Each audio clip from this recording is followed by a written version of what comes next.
Hello everyone, and welcome to the Everything You Want to Know About Bone Broth webinar, presented to you by David Crouch of Osteobroth. My name is Colleen Erickson, and I'm the Category Manager for Health Foods at LuckyVitamin. Before I pass the webinar over to David, I would just like to remind you that this webinar is being recorded and will be emailed to you after its conclusion. If you have any questions during today's webinar, please enter them into the question box on your screen. At the end of the webinar, we will try to answer as many as possible. A promotion code will also be given at the end of the presentation and will be available for 72 hours for you to purchase Osteobroth items on LuckyVitamin. So first, a little background on David. David Crouch is the founder of Crave Protein LLC and the creator of Osteobroth, the first powdered bone broth. David is both a third-generation farm owner and a 16-year veteran of the fitness industry. He applies his experience and knowledge of both industries to create innovative health food and dietary supplements. And now I will pass it over to David.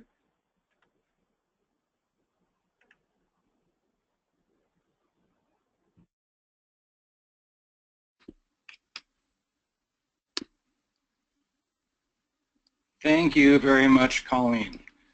And I believe that all of you can now see my screen, and probably more than you actually want to. Let me fix that.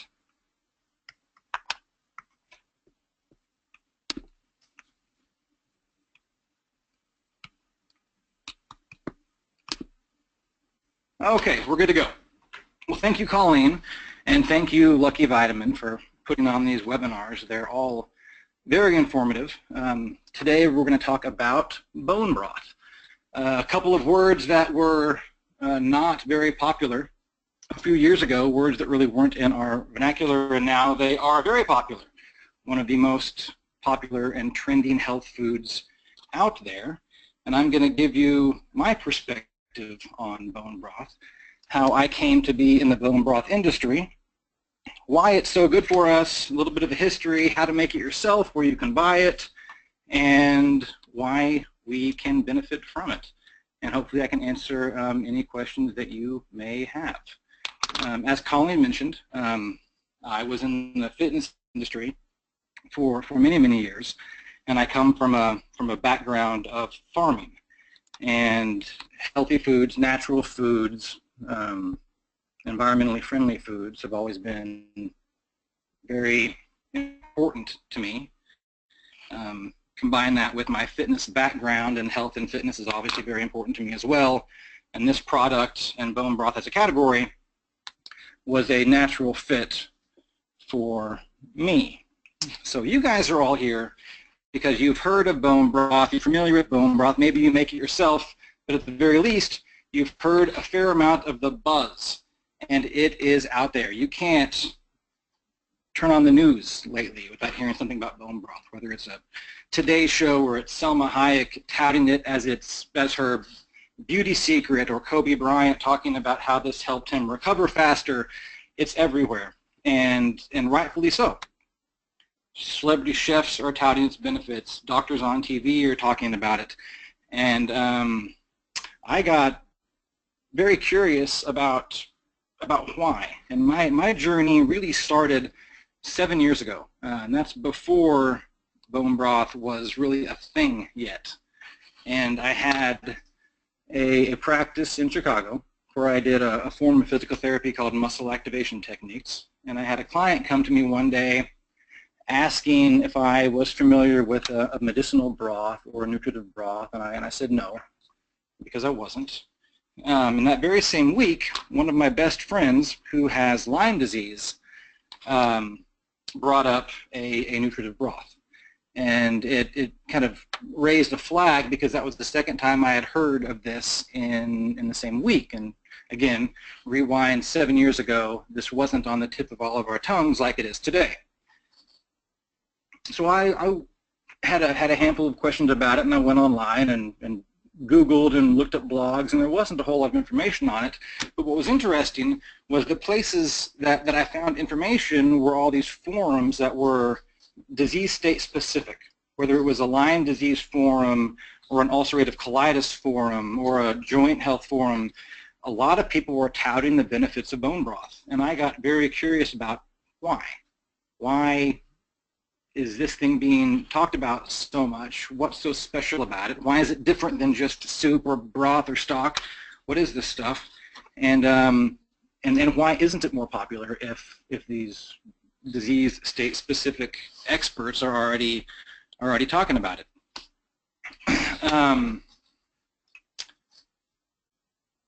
I went to my own physician with a handful of questions, including my own gut issues. I've had gut sensitivity problems for as long as I can remember, and I asked him if he had ever heard of bone broth. I didn't use those words. I think I used a nutritional broth.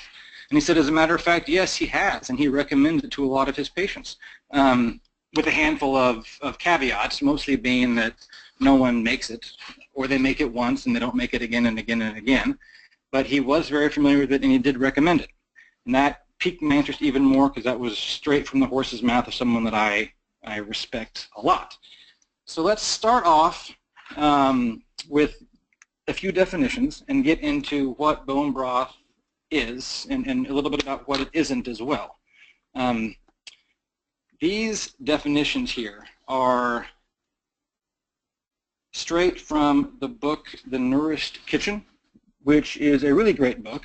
And if you are looking to learn a little bit more, I recommend picking it up. It's by a woman named Jennifer McGregor. I don't know her personally, but she wrote a great book. And also there's another book called Nourishing Traditions by Sally Fallon. Some of you may have read this. It's quite popular. I don't know her either, but it's a terrific book with a lot of terrific history and background in bone broth and why this stuff is popular. So that this previous slide said, a good broth can raise the dead. It's maybe a bit of a stretch, but I get the point. What's very interesting is in doing some research right now for an article I'm writing, the history of broth and its place in history, is seemingly every population, every civilization that had access to chickens or a similar poultry made a medicinal broth. And these are cultures that weren't related. They were oceans apart, they were generations or centuries apart, and they all kind of figured this out. And that, to me, in and of itself, deserves our attention. The fact that all these people figured this out, and we're just now kind of coming back around to recognizing its significance. So back to these definitions from The Nourished Kitchen. Again, it's a great book. We have broth, stock, and bone broth. From 1,000 feet up, these things all seem to be the same. They're very similar, but in fact, they really are quite different. She defines broth as made with meat, maybe a small amount of bones, simmered for a short period of time for light in flavor, thin texture.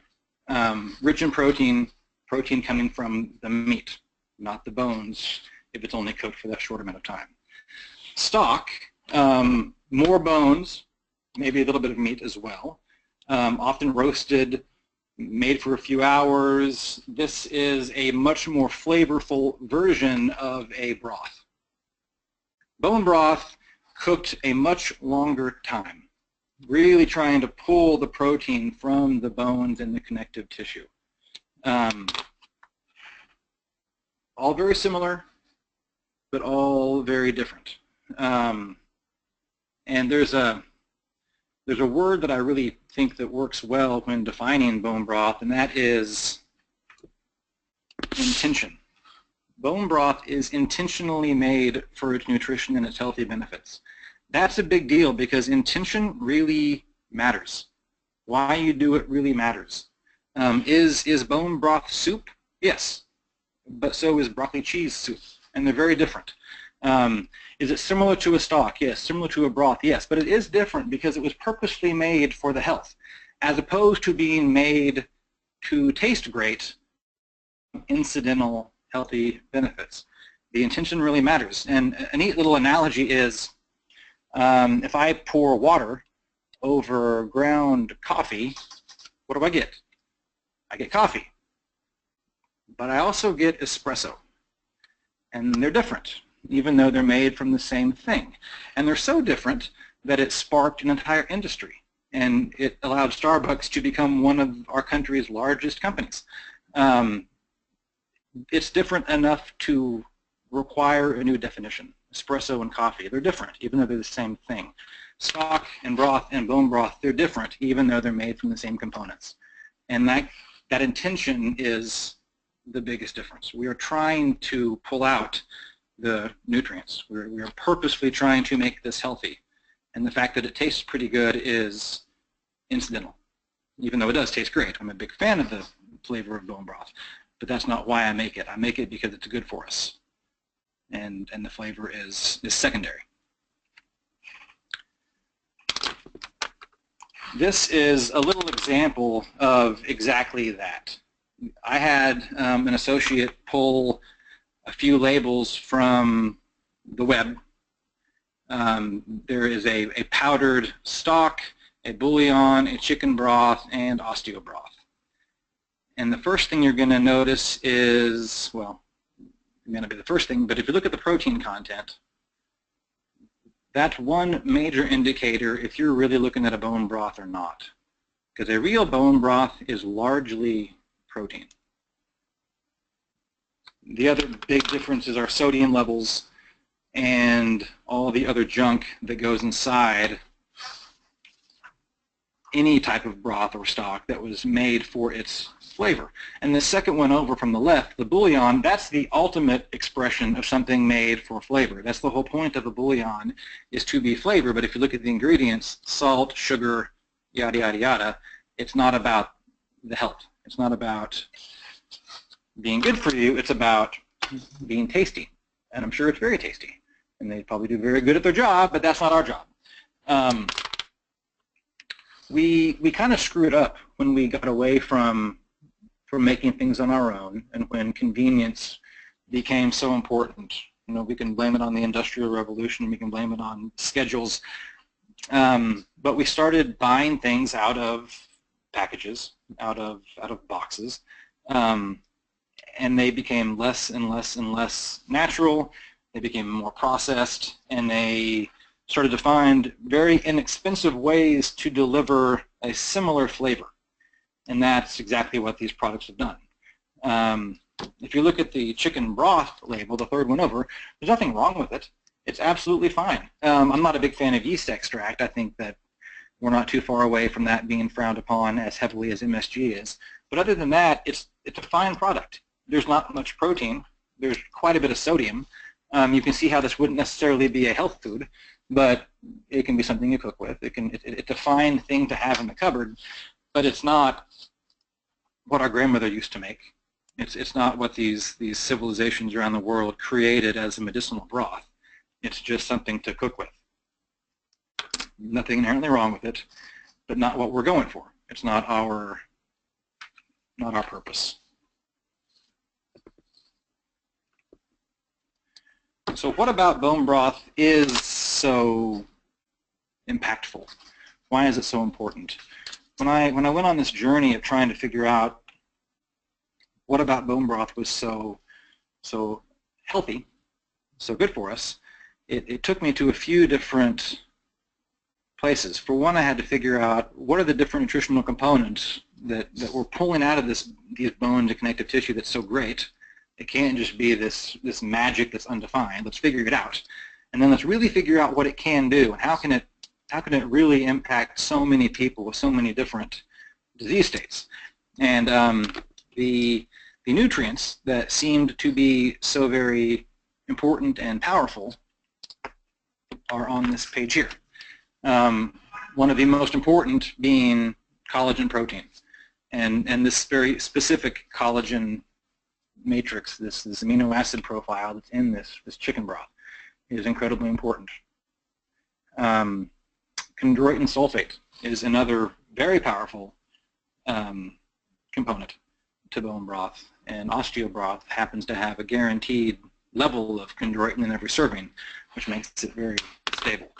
Glucosamine, you probably have heard that go along with chondroitin before because they are often utilized together for joint health in supplements. And then there's a variety of easily absorbable minerals that can come from a bone broth. on the surface, some of these may seem important and some may not, but as we dig a little bit deeper, we kind of get to realize just why some of these things are so important and how they can impact our health. So some of the potential benefits of bone broth, some of the benefits of those nutritional factors that we just looked at in the last page. Anti-inflammatory benefits, that's a big one, and I'm going to talk about that a little bit more in detail. Joint health is huge. Our joints are made of collagen. We have to feed our connective tissue, and more and more proof every day is coming out that chondroitin is a very powerful component for joint health, and this is naturally occurring in bone broth. Food allergen reduction is, I'm amazed how many phone calls I get about that. People saying, thank you, since taking bone broth on a regular basis, my food sensitivities have dramatically decreased. That's a big deal. That's a really big deal, and if any of you are dealing with food sensitivities, you know that it doesn't take much to set you off. And if you can raise that threshold a little bit and be able to handle a little bit more because your gut's in a healthier place, you know how powerful that is and how important that is. Intestinal function, increasing motility, that's a nice effect of bone broth. Probiotic balance is a big one. Gut health is a hot topic these days, and probiotics are seemingly everywhere. There's actually a clinical study going on right now for the actual broth that is bone broth, that is osteobroth, sorry, and it's on being able to claim prebiotic for osteobroth. Prebiotic meaning it sets up the environment for that healthy bacteria to thrive, as opposed to having a negative environment in which that healthy bacteria can't thrive, can't live, can't survive. We actually produce an environment where it can. And then, of course, the beauty aspect of bone broth, the wrinkle fighting, the replacing the collagen that you're using and the collagen that is breaking down in your skin to help reduce the appearance of wrinkles. Bone density, hair, skin, and nails, those kind of go hand in hand, and something that we take very seriously. Sexual health is an interesting one, and one that I wasn't aware of when we first started talking about this, but there is a book out on men's sexual function and bone broth that I found to be very interesting, and I would say that's the second most phone calls we get involving the effects of osteobroth are men with ED concerns that have had significant improvement after taking this on a regular basis. I don't know the reason for that, and I have a few theories, but I don't have anything set in stone yet. But it does seem to be working. Liver function and GM balancing. When I say GM balancing, this is another new piece of research that I'm working on, and I find this whole thing to be incredibly interesting as well. But it's glycine balancing out methionine. These are two amino acids that balance each other out in a very interesting way. And I'm going to try to explain it in a way that'll make a little bit of sense. But methionine is an essential amino acid. An essential amino acid meaning if you don't get any, eventually you're going to have significant problems, maybe even death. Methionine is very important. And for those of us, people like me, the very high protein diets, we get an abundance of methionine. We get more than enough methionine, maybe even too much methionine. And that's where the glycine comes in. Glycine has a balancing effect to methionine. As your liver is producing glycine, it helps to pass and counterbalance that heavy methionine amount. Glycine is a non-essential amino acid, And I think we've kind of screwed up in classifying these things a little bit, because it's a non-essential amino acid, meaning your body can produce it on its own, but your liver cannot produce unlimited amounts of it. And if you have a high-protein diet, you have to have supplemented glycine to balance out that heavy methionine level. And according to Dr. Joel Brind, the typical diet comes up about 8 to 10 grams short per day of glycine, which is very interesting. That kind of takes a non-essential amino acid and makes it pretty darn important. Glycine is a key component to collagen, whereas there's almost no methionine at all in collagen protein, which is very interesting. In Osteobroth, there's 0.02% of it is methionine, while over 16% is glycine. That's a big deal. If you're on a high-protein diet, and now all this research coming out saying high-protein diets, increase aging effects, and high-protein diets add to skin issues and wrinkles, etc., well, maybe there's something to counterbalancing that methionine with the glycine. That same Dr. Joel Brind, who I find fascinating, he has a great website if you're curious in learning more about this. But he says, and I'm gonna quote this because it deserves a quote. He says, "In fact, I'm convinced that glycine deficiency lies at the core of most conditions that make people sick and die these days, from diabetes to arthritis to heart disease and cancer. That's because they're all traceable to chronic excess inflammation. If you're glycine deficient, it will show up as inflammation sooner or later, one way or another." End quote. That's a massive statement.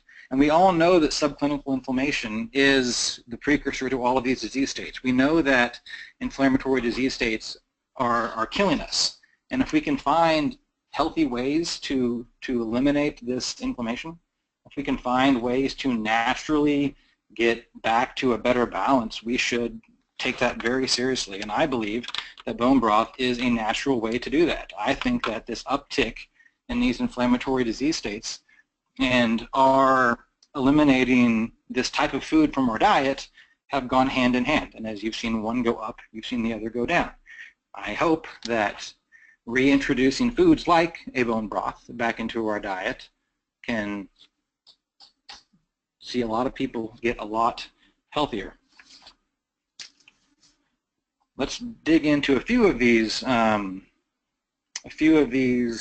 potential benefits a little bit deeper. I mentioned osteoarthritis, which also would be categorized as an inflammatory condition. The CDC says that 52.5 million adults were told by doctors they have some form of arthritis or joint issue. That's a big number, and it's not going to go down. Arthritis is becoming a plague of our generation. On one end, obesity is darn near out of control, and on the extreme other end of it, extreme exercise with no consideration of joint forces is becoming incredibly popular. And in the middle, we're all suffering because our joints hurt. And there are very simple ways to do our best to avoid this. Intelligent exercise, taking joint forces into account is a big one. Having enough water intake, that's critical for your inhibition and for the cartilage to be able to bounce back. And then taking in the nutrients that we require to help feed our joints. My grandpa used to say, if you want strong muscles, go eat muscle. And if you want strong joints, go eat joints. that seems a little bit rough, but he wasn't wrong. That's where we get this collagen protein, from the joints of these animals, from the bones, from the connective tissue. I attached a couple of studies here because there's one that says chicken collagen helps osteoarthritis. Pretty straightforward. And then another one is on chondroitin, which, as I mentioned, is a key component to bone broth. So if you're having joint problems, or if you're afraid you may in the future, this could be a very powerful supplement for you to be taking. I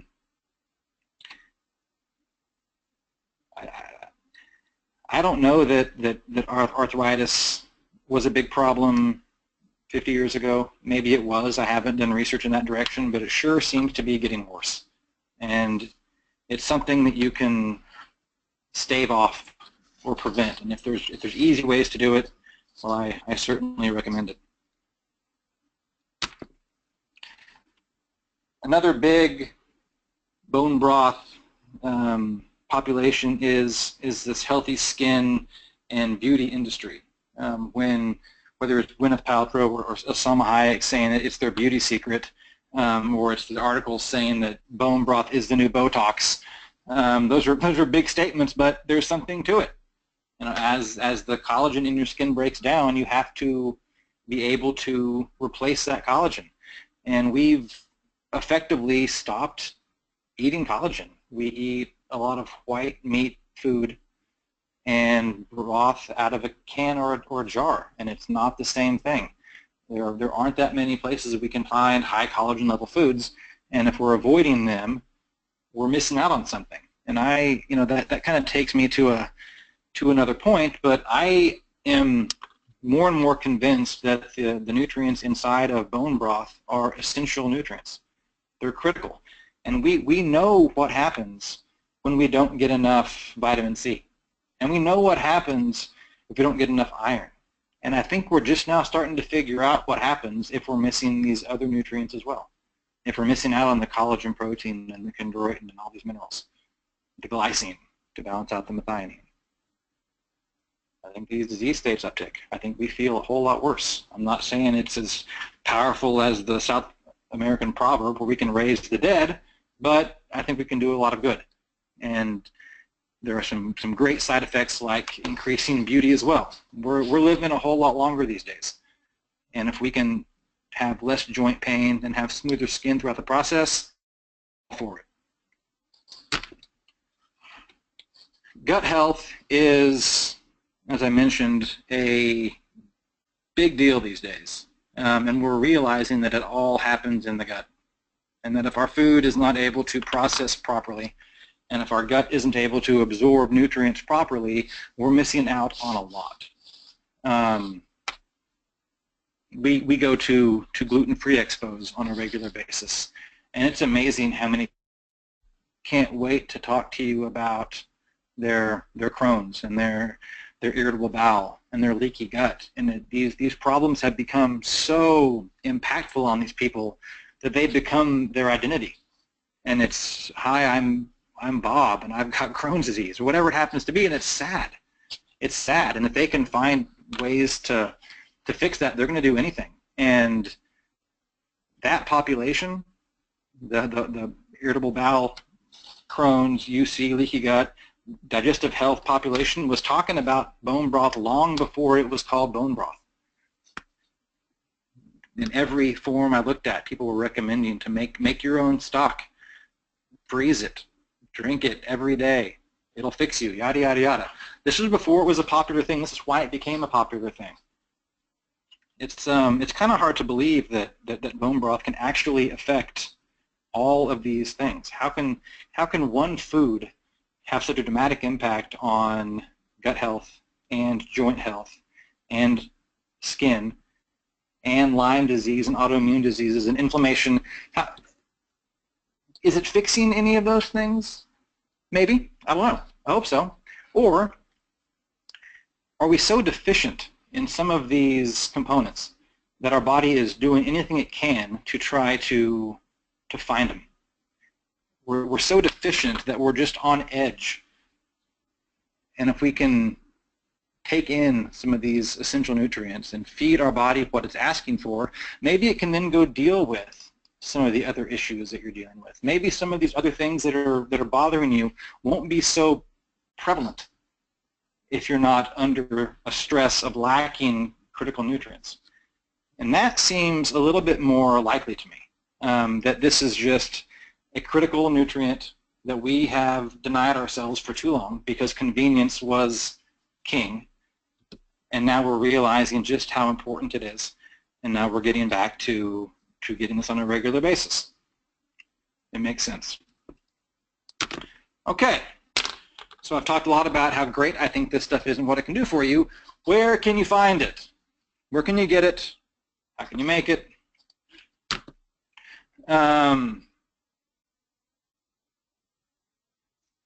Do you make it at home or do you buy it?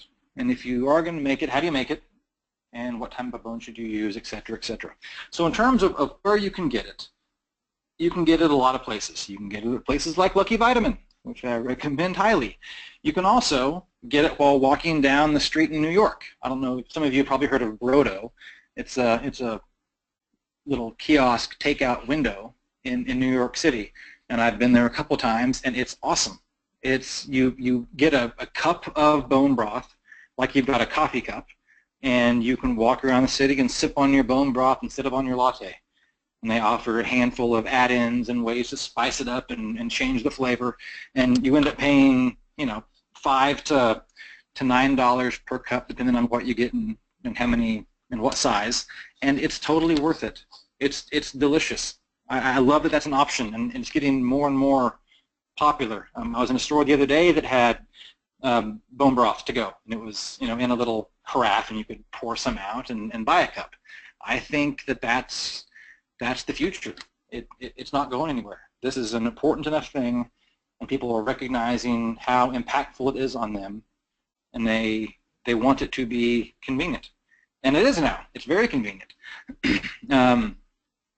And what's another interesting thing is the majority of our customers buy more than once. The vast majority buy more than once. That's a big deal. As opposed to hearing about something and trying it once and it didn't work for me. People hear about it, they try it, they love what they got out of it, and they buy it again. That's a big deal. So if you're gonna make it at home, I have a recipe here for you that I like, but I want to get into a little bit of the kind of ins and outs on what you should look for and things to avoid. One thing I want to address is what type of bones should you use.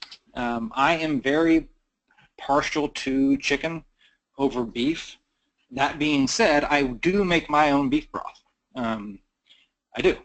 I like beef. I eat a lot of beef. I think the beef broth is great. However, there seems to be something special about chicken.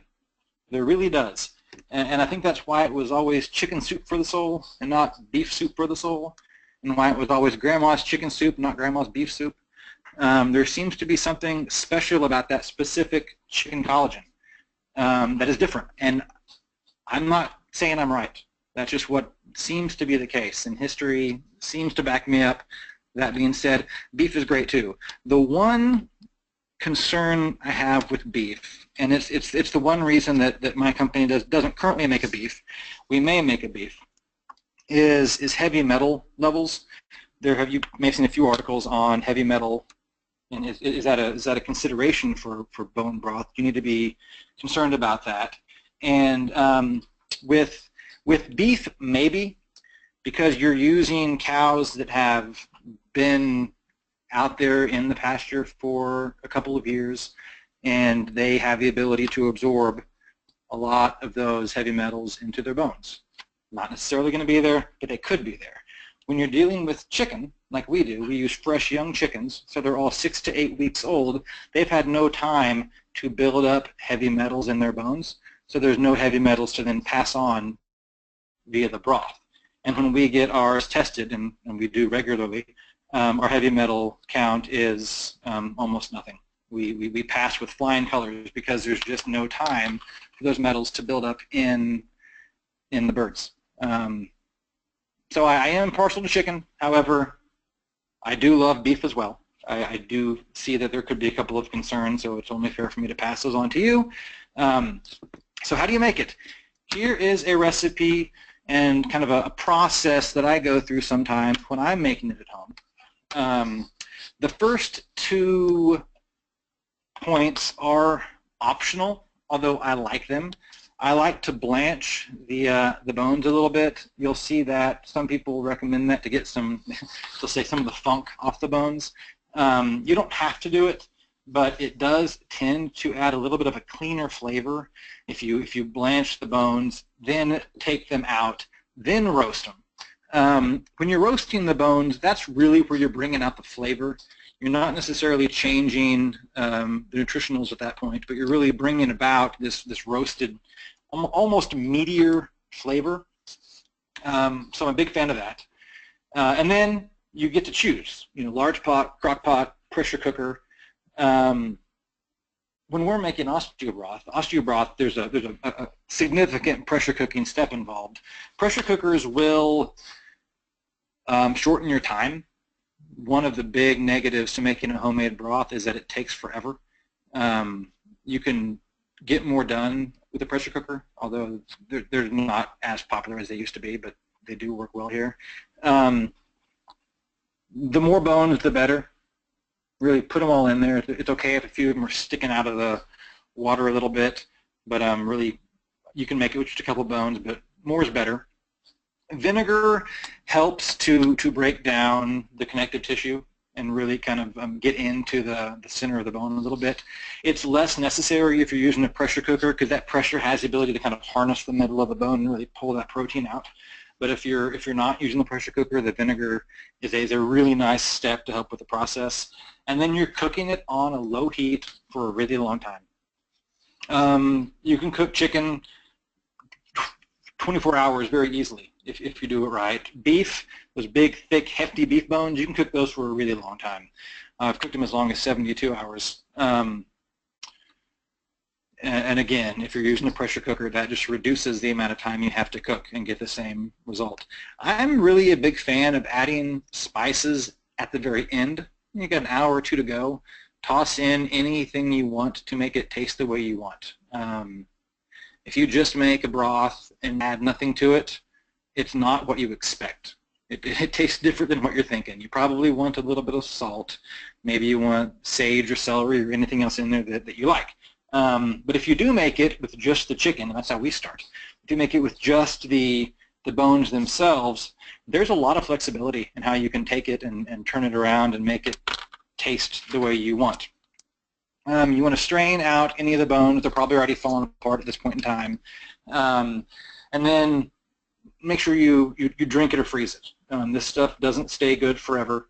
I wouldn't imagine that any more than a week in the refrigerator, and I'd be getting rid of it. I usually drink mine in a couple of days. I will say that it's becoming more and more rare for me to make my own because I use my product. But homemade's great. Homemade is wonderful. That's how this whole thing got started, was with homemade broth. And I recommend that you make your own. There are some downsides to homemade. Even with the downsides, like I said, I still make my own. But there are downsides, and I want to get into those a little bit too. When I went down this journey of figuring out what was so good about a broth, and could we turn that into a product, I had a very enlightening conversation when I was talking to a research assistant at a university in Kansas, and I wanted to do some clinical trials, and he said, what you're missing here is that it's going to be tough to really have any solid clinical trials that I would feel comfortable doing with this many variables. And what he meant was, when you make a homemade broth and you pull the protein out of the bones and the connective tissue, the amount of protein and the amount of minerals and the amount of components in that liquid vary from pot to pot dramatically. So we went back and we started doing that. We started testing the protein levels in the broths that we were making, and they were wildly different. We'd scoop a cup out, number one, after all of the other variables we thought were the same, and there'd be 5 grams of protein in this cup and 8 grams in this one, almost none in the next one, 10 grams in the next one. You never knew. It was so very variable. And that it was too variable to really have any consistent clinical trials go on. And what we found was that it was variable because the chickens are going to be different. It's not the same bird. It's not the same bone density. It's not the same bone size. A lot of things can change that makes a homemade broth inconsistent. That doesn't make it bad. It just means we had a window open to attempt to really have a standardized broth, to really have a broth that was going to be the same in every single serving, the same every single time.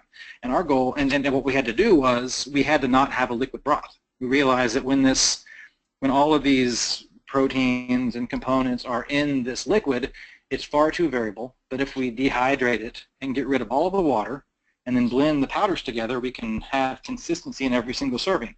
And that's what the doctors I had spoke with really liked. If they were going to recommend an actual product to their patients, they wanted to know that their patients were getting the same amount of protein in every single serving.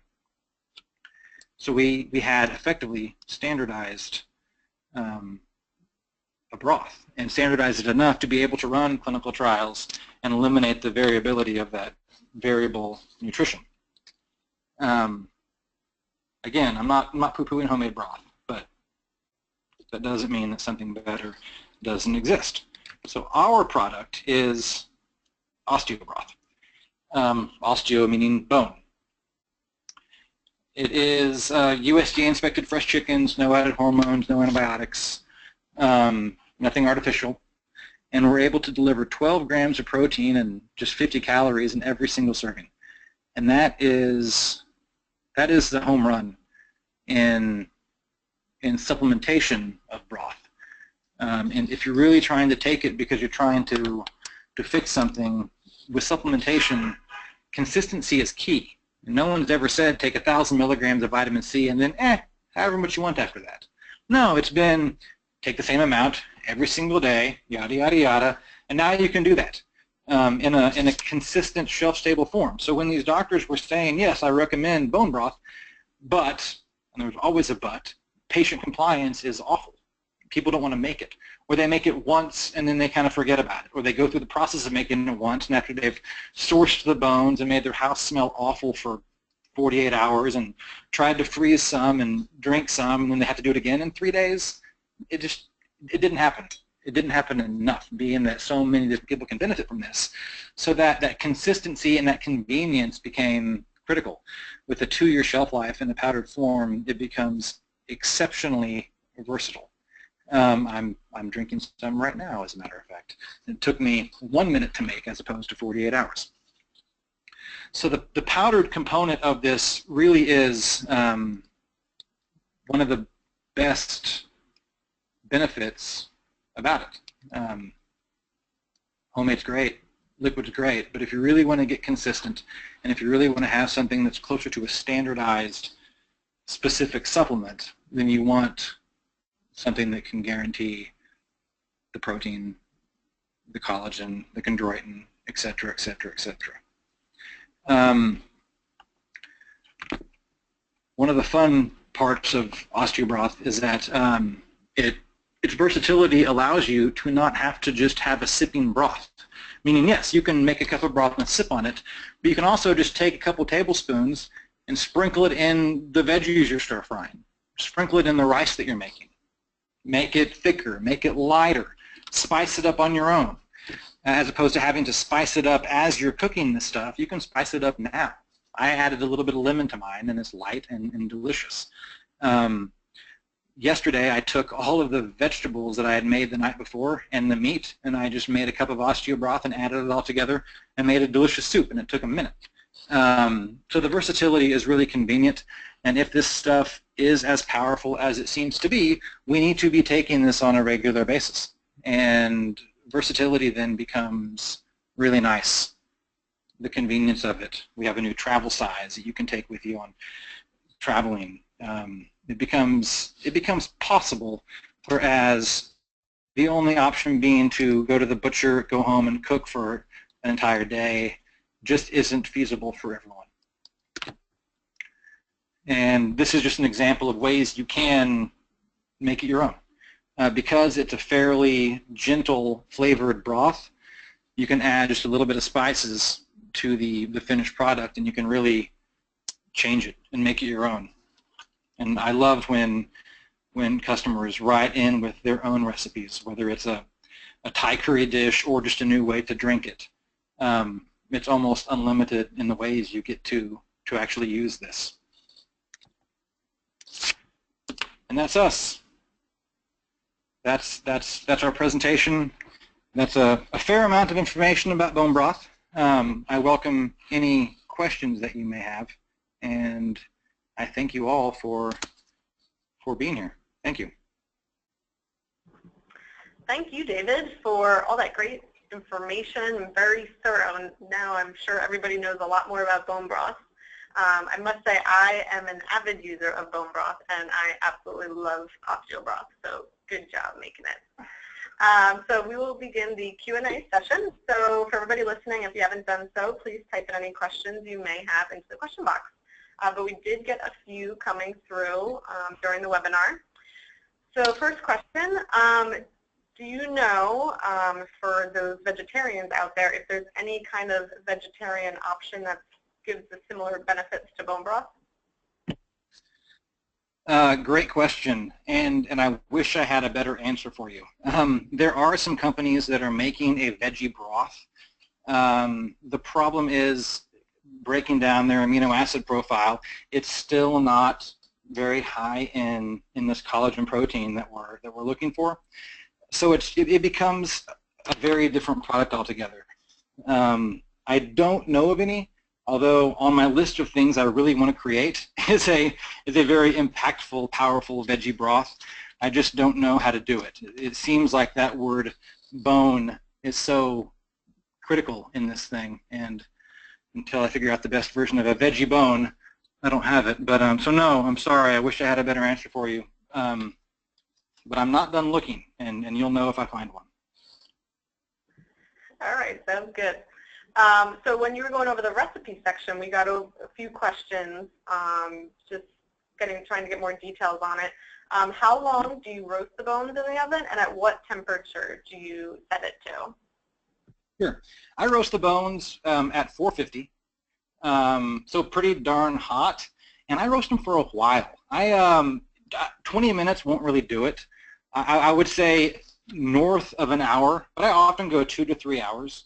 And when I finish, even if I've gone longer, if I forgot about them for a little while, and the bones are beginning to kind of get a little bit crispy and the crispy stuff starting to fall off, I don't even worry about that. I throw all of that into the pot and let it cook. So 450 for a couple of hours. Okay, great. Another kind of basic question, are powdered bone broths going to give similar benefits to liquid bone broth? And is there any differentiation between the two? Sure, and I spoke to this some already. The big difference is with the powder, we were able to find that consistency.